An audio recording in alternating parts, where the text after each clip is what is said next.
At exactly 15 minutes past 8 in the morning of August 6, 1945, the moment the atomic bomb flashed over Hiroshima, I was in my underwear. I still wonder to this day why I lived when so many others died. My name at that time was Father Wilhelm Kleinsorger of the Society of Jesus. I was in a frail condition as I had been suffering for 2 days from a rather painful diarrhea. I was also feeling the strain of being a foreigner in an increasingly xenophobic Japan. Even a German, since the defeat of the fatherland, was unpopular. So, the morning the bomb is dropped, I wake up about 6, and half an hour later I'm reading Mass in the chapel. During the prayers of Thanksgiving, the siren sounds.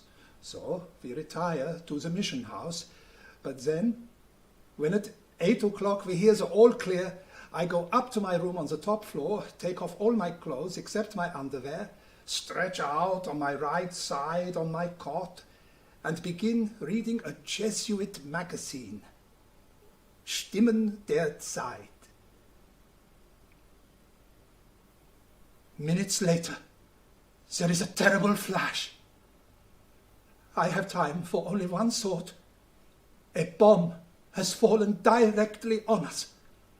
Then, for a few seconds or minutes, I go out of my mind. I've no idea how I get out of the house. The next things I am conscious of are that I am wandering around in my underwear in the mission's vegetable garden, bleeding from small cuts along my left flank, that all the buildings round about have fallen down, except the mission house, that the day has turned dark, and that our housekeeper, Mrs. Murata, is nearby, crying over and over, "Shu, Jesusu, awaremitamai, our Lord Jesus, have pity on us." In the darkness, I can make out Father Superior LaSalle coming around the corner of the building. His body, especially his back, is bloody.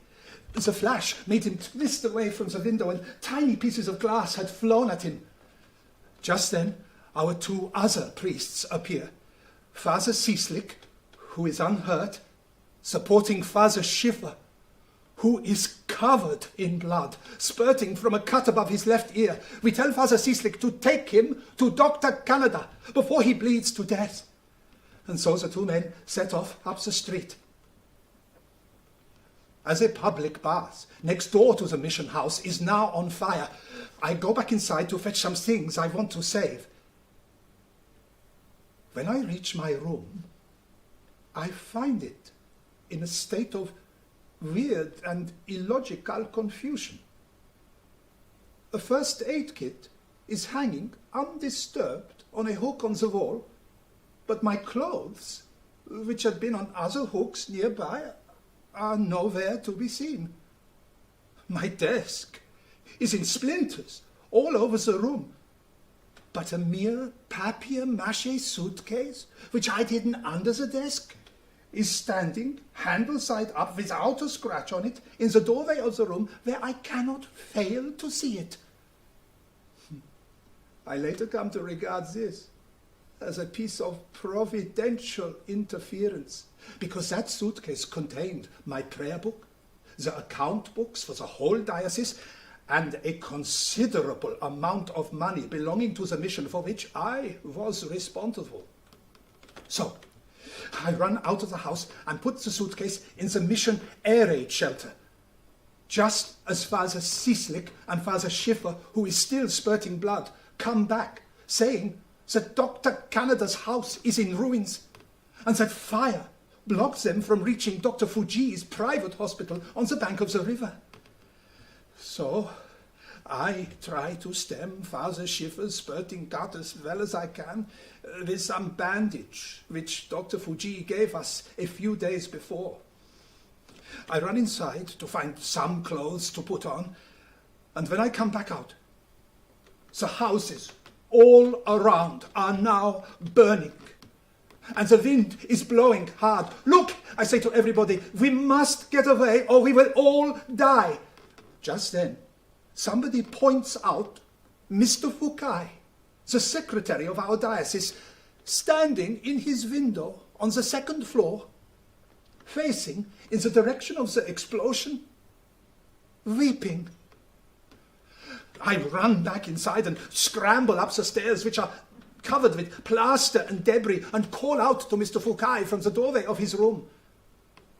He slowly turns around and with a strange expression says, "Leave me here."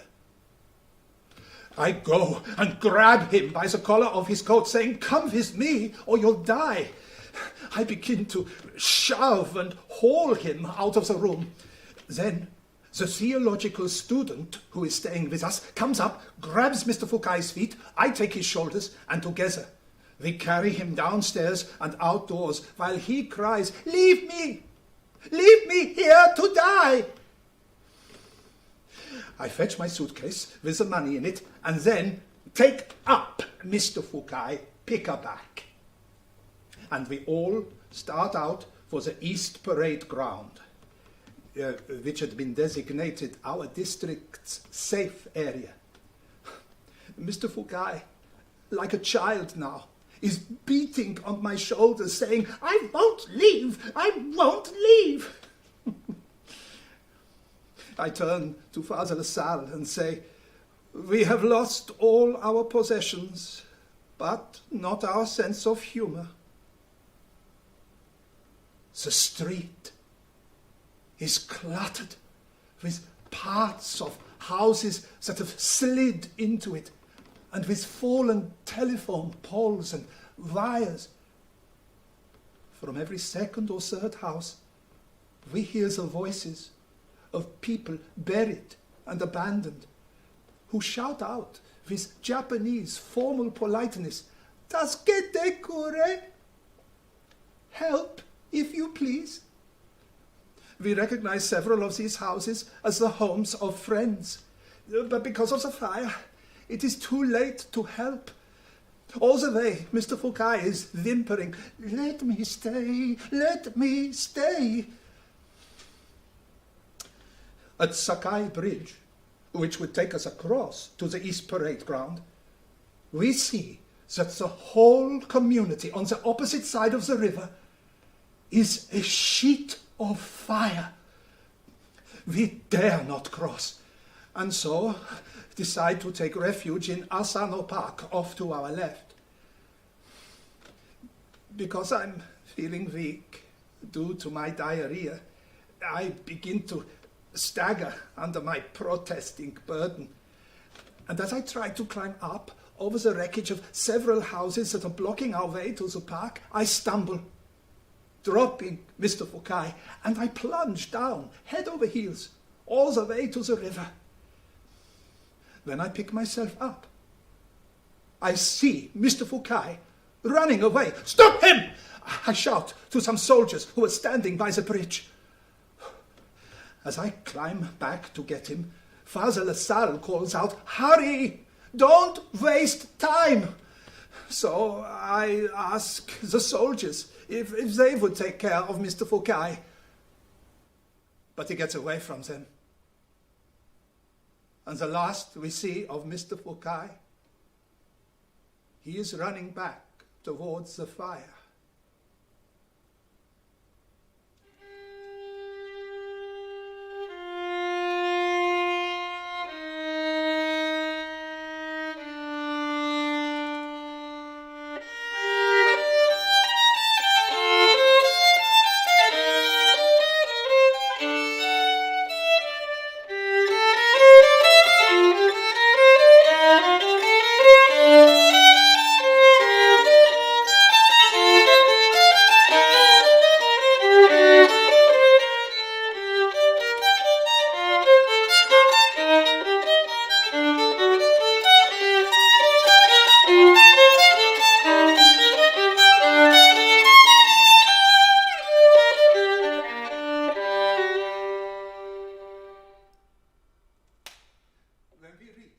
Asano Park.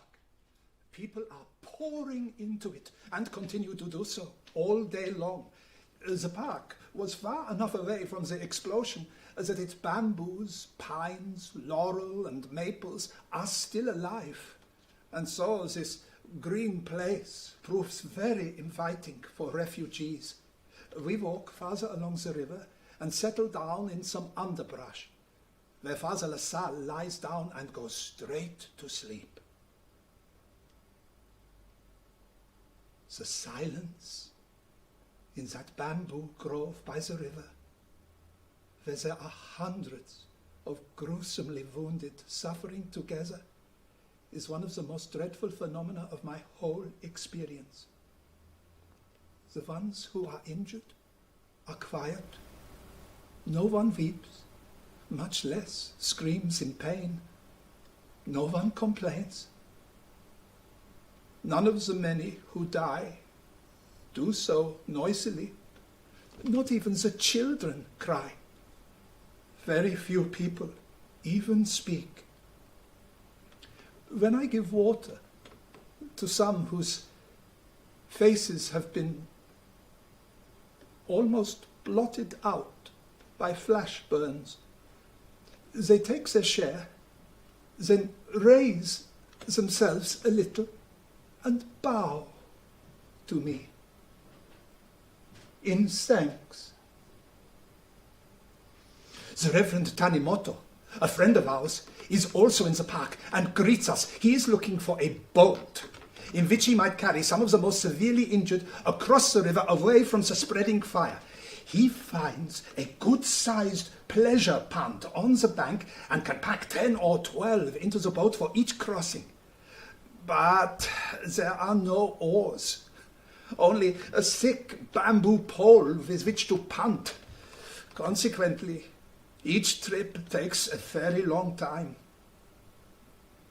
Then, early in the afternoon, fire sweeps into the woods of Asano Park, and a great number of people move towards the riverside. When Reverend Tanimoto sees the fire, he shouts, "All the young men who are not badly hurt, come with me!" So we move Father Schiffer and Father LaSalle close to the edge of the river. Then I join the volunteers. Reverend Tanimoto sends some to look for buckets and basins and tells the rest of us to beat the burning underbrush with our clothes. When the utensils arrive, he forms a bucket chain from one of the pools in the rock gardens. We fight the fire in the park for more than 2 hours and gradually defeat the flames. But as we are working, the frightened people in the park press closer and closer to the river, which forces some of the unfortunates who are on the very bank into the water. Numbers of these are drowned. When I get back after fighting the fire, Father Schiffer is still bleeding and terribly pale. Some Japanese are standing around, staring at him. He whispers to me with a weak smile, "It is as if I am already dead." "Not yet," I say to him, and I bind more bandage around his head, move him to a steep place, settle him so that his head is high, and soon the bleeding diminishes. About this time, we hear the roar of approaching planes, and a great number of people, even badly burned ones, crawl into the bushes and stay there until the hum, evidently of American reconnaissance planes, dies away. Then it begins to rain. The drops grow abnormally large, and someone shouts, "The Americans are dropping gasoline! They are going to set fire to us!" But the drops are palpably water, and as they fall, the wind grows stronger and stronger, and suddenly a whirlwind rips through the park. Huge trees come crashing down. Small ones are uprooted and fly into the air.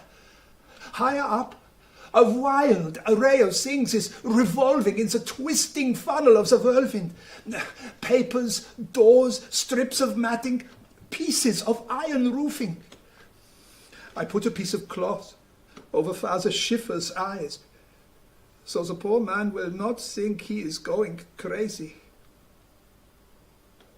After the storm is over, Reverend Tanimoto begins ferrying people again. I say to our theological student, go across with him. Make your way out to the Jesuit novitiate, about 3 miles from the center of town, and request the priests there to come with help for Father Schiffer and LaSalle. Later, when Reverend Tanimoto comes ashore for a while, he hears people begging for food. Consulting with me, we decide to go back into town to get some rice from his neighborhood association shelter and from our mission shelter. Father Cieslik and 2 or 3 others come with us. The asphalt of the streets is so soft and hot from the fires that walking is not comfortable. We encounter just one person, a woman, who says to us as we pass, "My husband is in those ashes." When we reach the mission house, Reverend Tanimoto leaves us and carries on to his shelter. I am dismayed to see that our building has been razed to the ground. But in the garden, I notice a pumpkin roasted on the vine. Father Cieslik and I taste it. And it's good. We are surprised at our hunger, and we eat up quite a bit. We get out several bags of rice from the mission shelter, gather up several other cooked pumpkins, and dig up some potatoes that have been nicely baked under the ground, and then we start back. In the park, Reverend Tanimoto, who has brought some utensils with him, organizes the lightly wounded women of his neighborhood to cook. Altogether, the rice is enough to feed nearly 100 people. Then, early in the evening, we see a Japanese naval launch moving slowly up the river. It stops opposite the park. A young officer stands up in the launch and shouts through a megaphone, "Be patient! A naval hospital ship is coming to take care of you." This promise of medical help cheers the people in the park tremendously. The families settle down for the night with the assurance that a doctor will be coming. Reverend Tanimoto resumes ferrying the wounded across the river, while I lie down, say the Lord's Prayer and a Hail Mary to myself before falling fast asleep. But no sooner have I dropped off than I am being shaken by Mrs. Murata, our conscientious mission housekeeper, who is asking me, "Father Kleinsorge, did you remember to repeat your evening prayers?" "Of course I did." I answer her rather grumpily and try to go back to sleep, but find I can't now. It would seem this is just what Mrs. Murata wants. She begins chatting to me, despite my obviously being exhausted. She wants to know when I think the priests from the novitiate will arrive to evacuate Fathers Schiffer and LaSalle. In fact, a group of them reach us not long after this, bringing with them wine and strong tea and 2 wooden litters they have hastily made out of poles and boards. So, first, we put Father Schiffer onto one of the stretchers, lower it into Reverend Tanimoto's boat, and 2 of the other priests get on board alongside.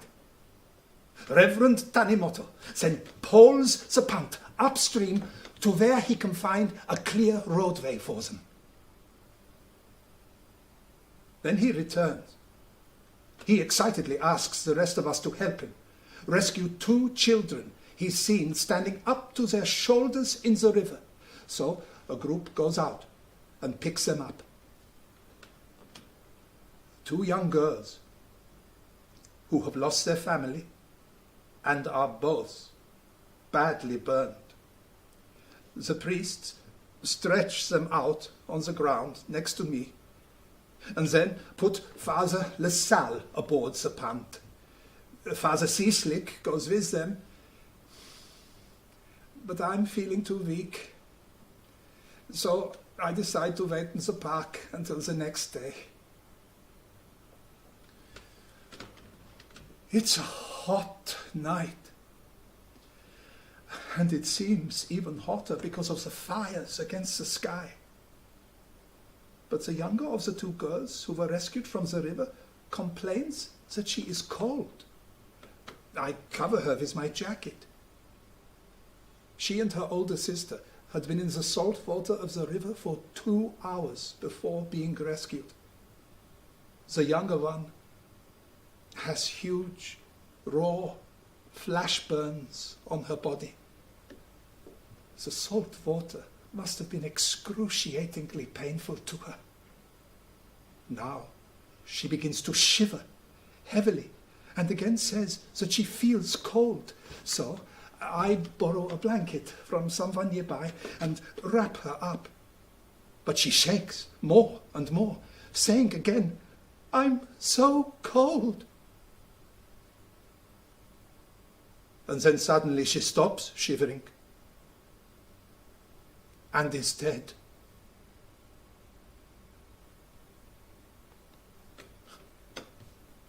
The promised naval hospital ship has not come.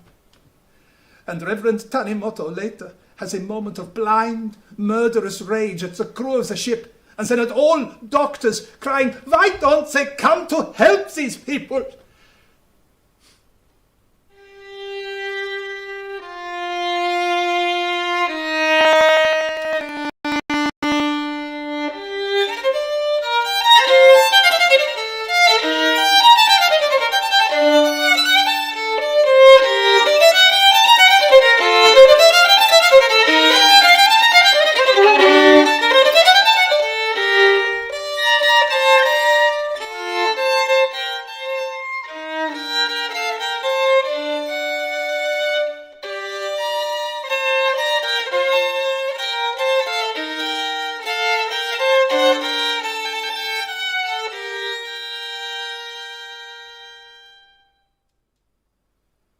The next morning, August 7th, it is again hot, and there are now a number of bodies floating in the river.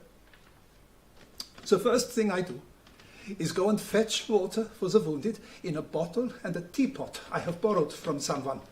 I've heard that it's possible to get fresh tap water outside the park. Going through the rock gardens, I have to climb over and crawl under the trunks of fallen pine trees, brought down by the whirlwind. I realize I'm feeling very weak. There are many dead in the gardens. At a beautiful moon bridge, I pass a naked woman, still alive, who seems to have been burnt from head to toe and is red all over. Near the entrance to the park, there is an army doctor working, but the only medicine he has is iodine, which he is painting over cuts, bruises, slimy burns, everything. Outside the park, I find a faucet that is still working, a part of the plumbing of a vanished house. So I fill my vessels and return. When I have given the water to the wounded, I make a second trip. This time, the woman by the moon bridge is dead. On my way back with the water, I get lost. And as I look for my way through the woods, I hear a voice asking from the underbrush, "Have you anything to drink?" I see a uniform. Thinking there is just one soldier, I approach with the water, but when I penetrate the bushes, I see there are about 20 men, and that they are all in the same nightmarish state. Their faces have been wholly burned. Their eye sockets are hollow, and the fluid from their melted eyes has run down their cheeks. Their mouths are mere swollen, pus-covered wounds, which they cannot bear to stretch enough to admit the spout of the teapot. So, I get a large piece of grass and draw out the stem so as to make a straw, and give them all water to drink that way. One of them says, "I can't see anything." I answer, as cheerfully as I can, "There's a doctor at the entrance to the park. He's busy now, but he will come soon and fix your eyes, I hope."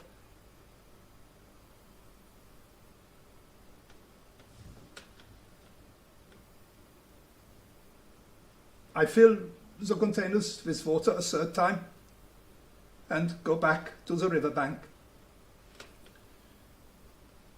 I'm feeling very thirsty myself in the dreadful heat, but I'm too tired to go for water again. A little before noon, I see a Japanese woman handing something out. Soon, she comes to me and says in a kindly voice, "These are tea leaves. Chew them, young man, and you won't feel so thirsty." For weeks, I have been feeling oppressed by the hatred of foreigners that the Japanese have increasingly been showing. I've been uneasy even with my Japanese friends.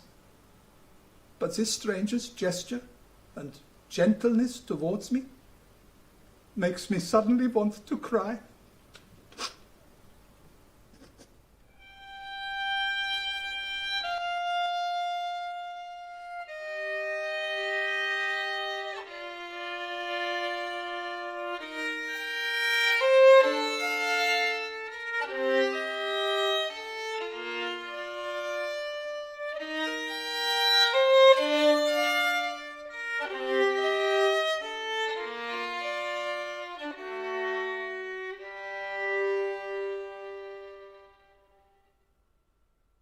Around noon, the priests from the novitiate come back with a handcart. So we pack my suitcase and the things belonging to Mrs. Murata into the cart and prepare to start out. But one of the priests remembers that if we have suffered property damage at the hands of the enemy, we can enter a claim for compensation with the prefectural police.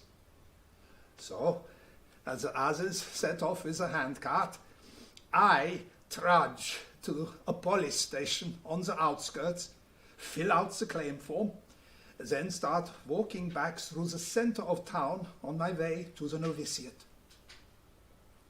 It is now that I realize the true extent of the damage. I walk through mile after mile of reddish-brown scar, where nearly everything has been buffeted down and burned. Range after range of collapsed city blocks. The few standing, gutted buildings only accentuating the horizontality of everything else. And in the streets, a macabre traffic, hundreds of crumpled bicycles, shells of streetcars and automobiles, all halted in mid-motion. Even after all that I have seen in the park, my breath is taken away. By the time I reach the novitiate, I am sick with exhaustion and fall into bed. The next thing I am aware of is a sudden flood of light pouring in on me, which brings me leaping out of bed, braced for a new concussion. When I realize what has happened, that someone has entered the room in the morning, reached up to the hanging light bulb and switched it on, I laugh, somewhat confused, and go back to bed. I stay there all day.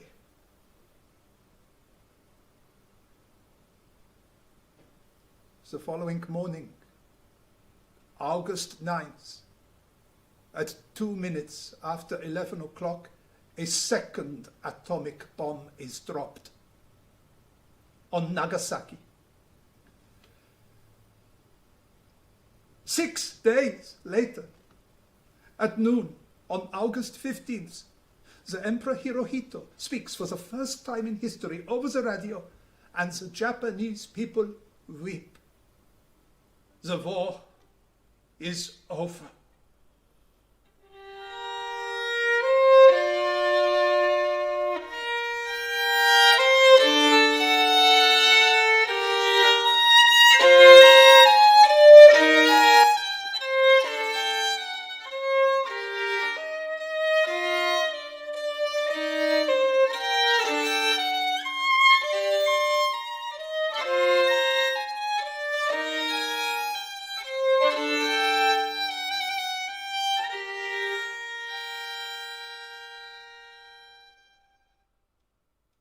On August 18th, 12 days after the first bomb burst, I set out on foot with my papier-mâché suitcase in my hand, carrying the money belonging to the Society of Jesus to the Hiroshima branch of the Yokohama Bank, already reopened in its half-ruined building.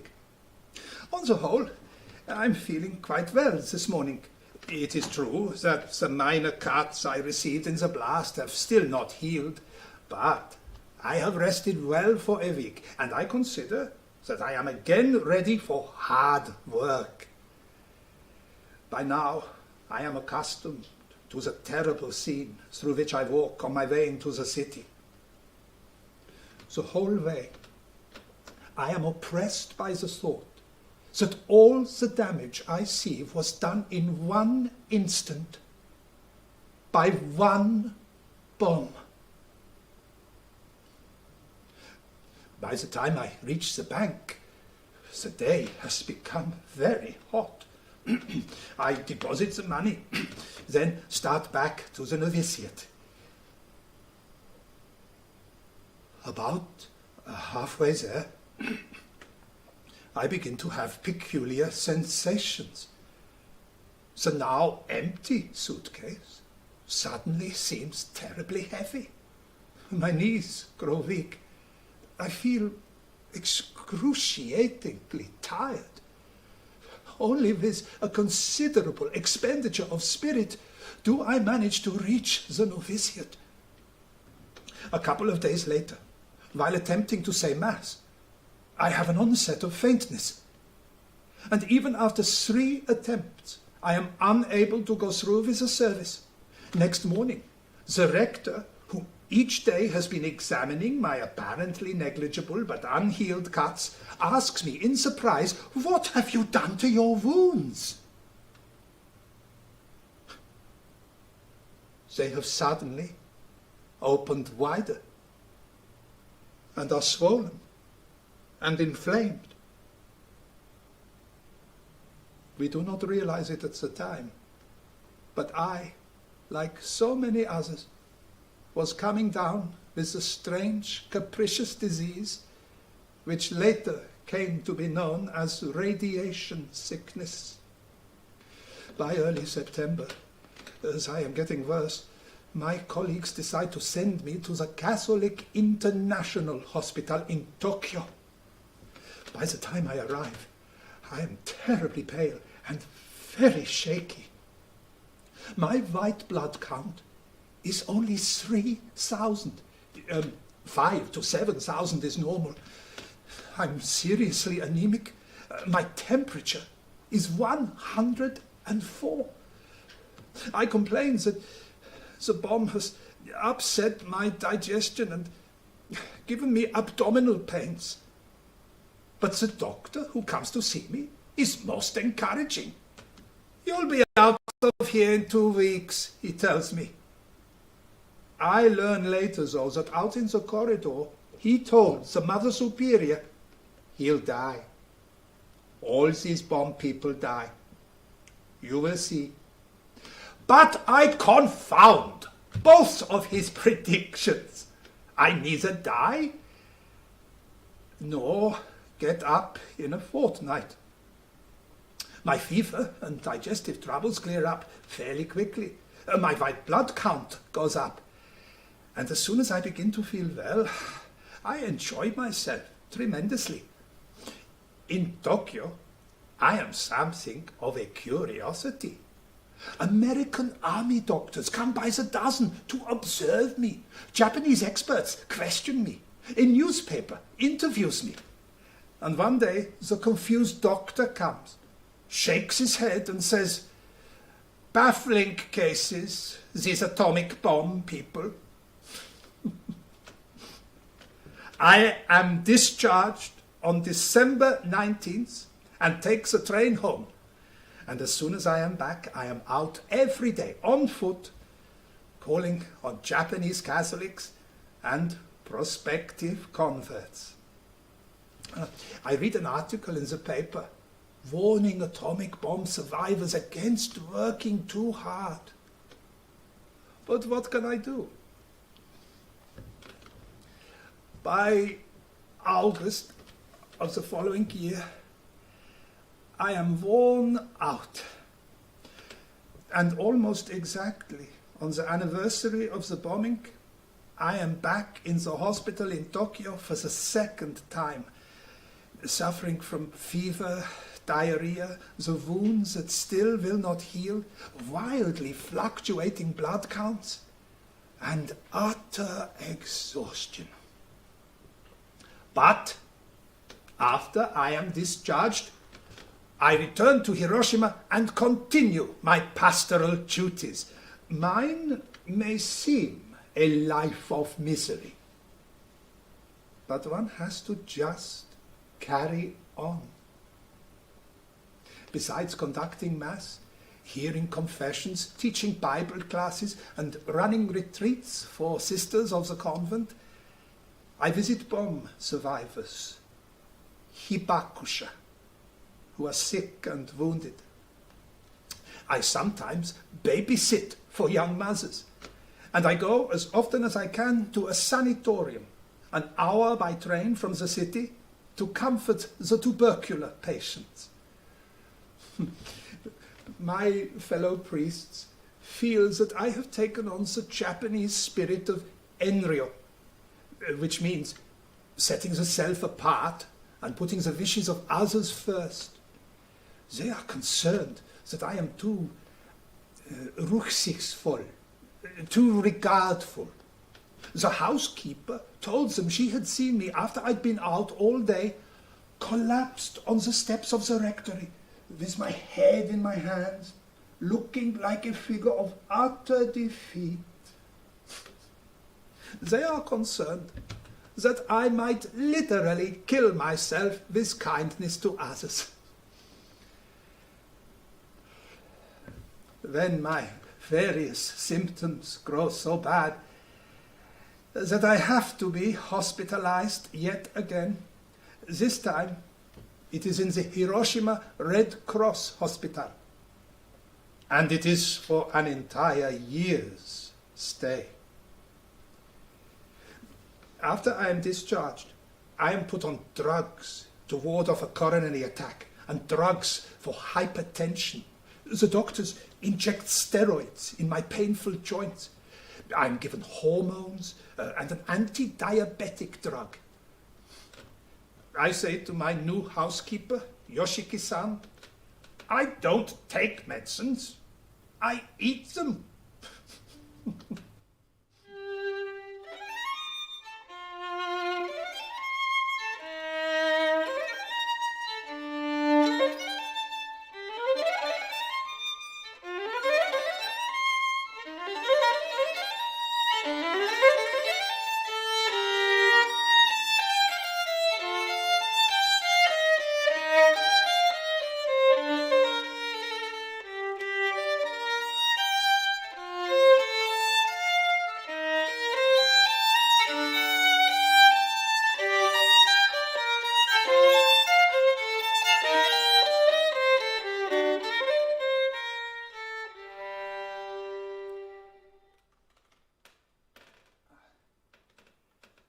Finally, in 1961, I am put out to pasture, so to speak, by the diocese in a tiny church in a country village where I try to be as inconspicuous as I can, sometimes wearing Japanese clothes.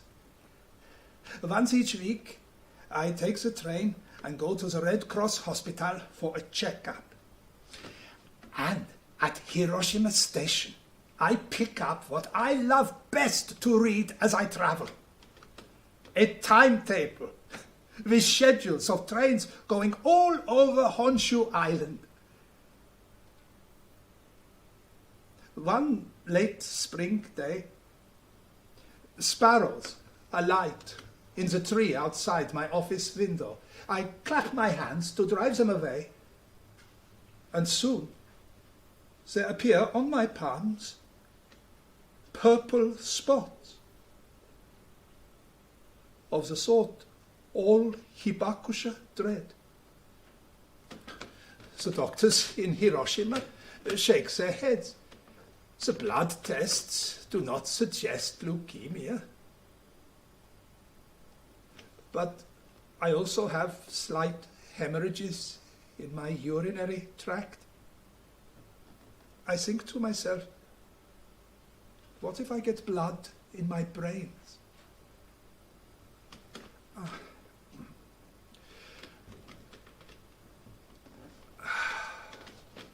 All through this time of decline, a stream of visitors comes to see me, thanking me for all I have done for them in the past. One woman brings me open-faced sandwiches on German rye bread, which I love. One of my German colleagues, Father Bertzikofer, comes for days at a time, and we talk and we drink a great deal of gin.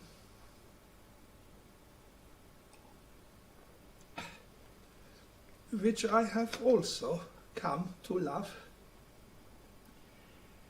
One winter's day, at the beginning of 1976, I slip and fall on the steep, icy path down to town, fracturing 2 vertebrae, and from here on, I am bedridden.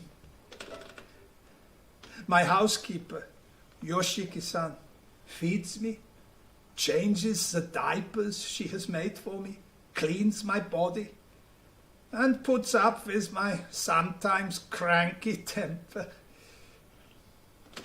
In my growing helplessness, she seems to be part daughter, part mother to me. For reading, I have 2 books, the Bible and the train timetables. The only two sorts of texts, I say to Yoshiki-san, that never tell lies. I am able to inform her what train to take where, the price of food in the dining car, and how to change trains at such and such a station in order to save 300 yen. One day, I shout to her, "Come, quickly!" "What is it?" she asks. "I have found an error in the timetable." So, it is only the Bible that tells the truth.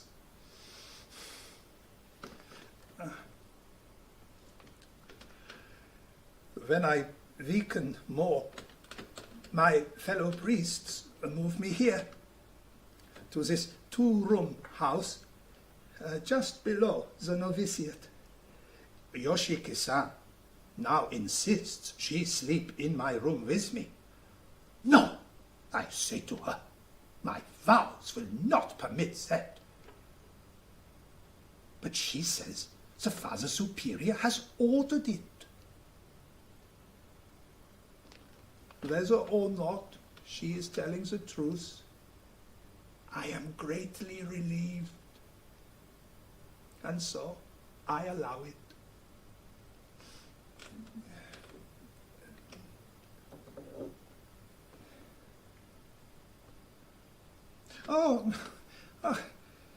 There is something important I have forgotten.